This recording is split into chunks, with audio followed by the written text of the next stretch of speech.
आग हरेक का काम परखेगी। मुझे बताइए, आज की तारीख में काम के ऊपर दबाव देने वाला एक भारत के अंदर में प्रचारक बता दीजिएगा जो विश्वास से ऊपर सोचने की बात कर रहा है।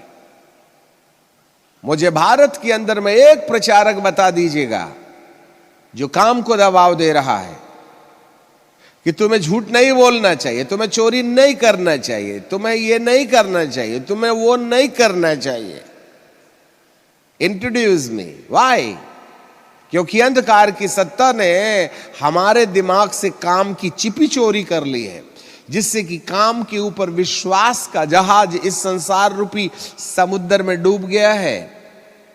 आज लोग चर्च में जाते हैं, कलीसिया में जाते हैं, गाना गाते हैं, बैठे रहते हैं और बाहर निकलते हुए और मोबाइल खेलना शुरू कर देते हैं। कई बार तो हम जूम में देखते हैं, इधर हमारा मैसेज खत्म हुआ कि लोग मोबाइल में खेल खूल शुरू कर देते हैं, तब हमें मजबूरन डांटना पड़ता है। जी हां, जबकि कलीसिया में आराधना के बाद किसी प्रकार की कोई ज्यादा बातचीत नहीं होनी चाहिए बाहर में जाके गुटरगू करने की। जनरली जब चर्च समाप्त हो जाता है तो लोग घंटे आधे घंटे चर्च के सामने खड़े रहते हैं। अच्छा, क्या खाए थे, क्या बनाए थे, चिट्ठी क्या हुआ, और बहुत रकम की बातें किया करते हैं। जबकि होना ऐसा चाहिए कि जैसे ही आराधना समाप्त हो जाती है, बिना मुंह से कोई बात खोले सीधे घर जाकर के इन सारे समयों में रास्ते भर जो प्रचार किया गया है उस पर चिंतन होना चाहिए, मनन होना चाहिए। परमेश्वर के दास ने जो सुसमाचार सुनाया है उसको मेमोरी मोड में कन्वर्ट कर लेना चाहिए। नहीं तो प्रचार से आपको क्या मिला? क्योंकि घर जाते तक जो है हम सब भूल जाएंगे। इसलिए ज्यादा बहस नहीं करना बाहर खड़े होके। यदि आप फिर मोबाइल से लग गए तो आपने जो सुना था, मोबाइल कहेगा ये फाइल को रद्दी में डाल, उसके ऊपर में दूसरी फाइल जमाए देता हूं और सुन, इसके बाद में चिंतन करने का नहीं पादरी आज क्या बोला था। इसलिए कलीसिया में आराधना के पश्चात गंभीरता से अपने घर जाने का रास्ता चुने और बेफिजूल की बातें ना करें, वरन जो सुना गया था वन बाय वन अपने दिमाग को रिमाइंडर दें, जिससे कि वह मेमोरी मोड में बदल जाए। तब जाकर के वचन आपकी जिंदगी में जड़ पकड़ेगा। अन्यथा मोबाइल की फाइल आपके जीवन को जो सुना था वह बेकार कर देगी, डस्टबिन में चला जाएगा। इस सलाह को मानने से आपका भला होगा, मेरा नुकसान नहीं।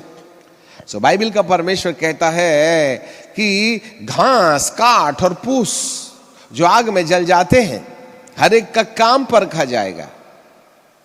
यदि सोना और चांदी और बहुमूल्य पत्थर की तरह हमारे काम हैं तो वह आग में और शुद्ध होंगे। यदि काठ और घास और फूस के रद्दे हमने अपनी जिंदगी के अंदर में रखे हैं तो आग उसे जला देगी। आग जो है काम परखने का काम करेगी।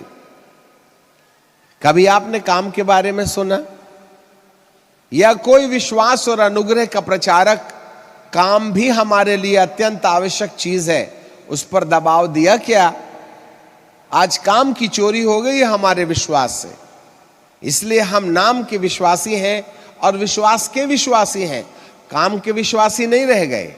जबकि मेरा प्रभु जब आएगा अपनी अग्नि के साथ तो वह सोने और चांदी और बहुमूल्य पत्थरों को प्रतिफल देगा और काठ और घास और फूस को बदला देगा।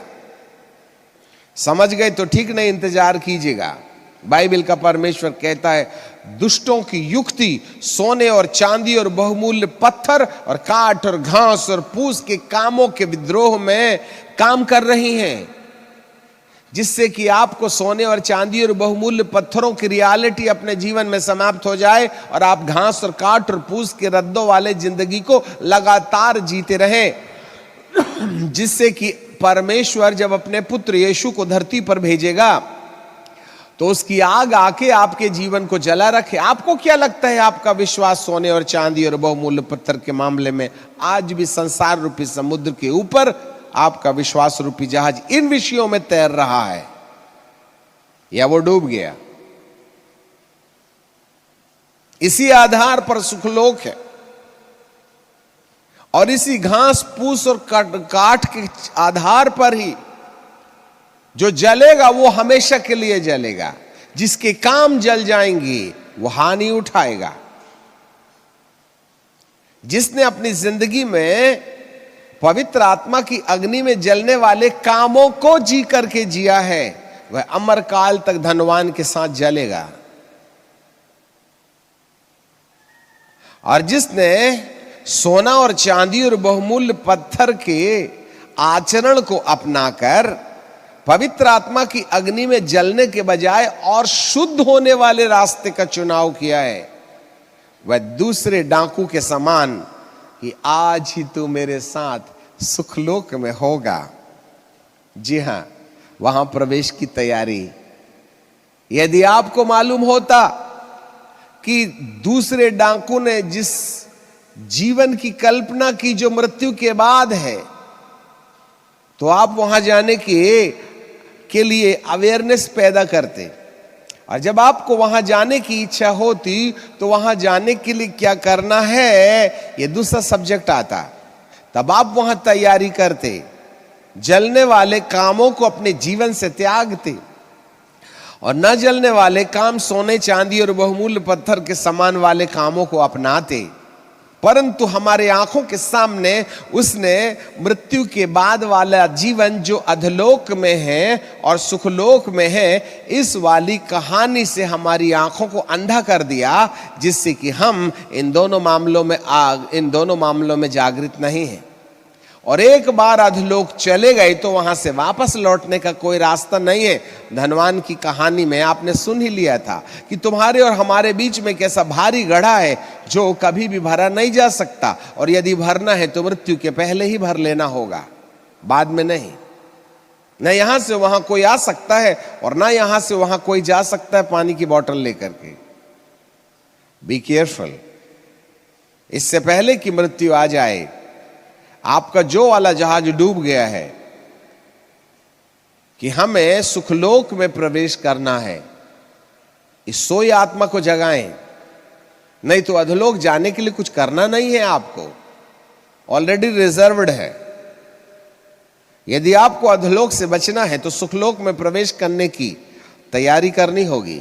और वो तैयारी ये है कि हम घास और काठ और फूस के रद्दों को अपनी जिंदगी से दूर करने और सोने और चांदी और बहुमूल्य पत्थर के रद्दे अपने यीशु मसीह नामक विश्वास की नींव पर रखना शुरू करें।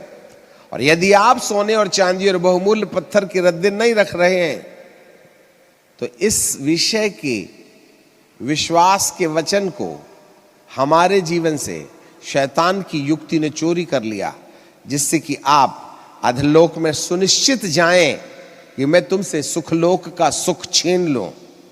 या आप पहले डाकू के समान हैं या दूसरे डाकू के समान।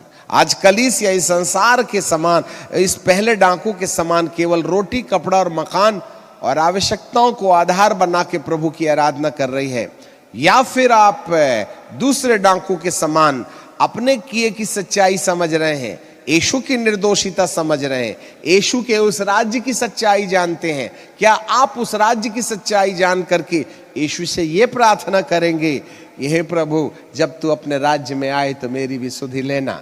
परमेश्वर मन की आंखें खोले। आज कितने करोड़ों लोग हैं जो दुष्ट की युक्तियों में उलझे हुए हैं। नहीं तो आप सोने और चांदी और बहुमूल्य पत्थर का जीवन अपने विश्वास की नींव पर यदि जीना शुरू कर देते तो लाजर के समान सुखलोक का रिजर्वेशन आपके लिए कंफर्म हो जाता।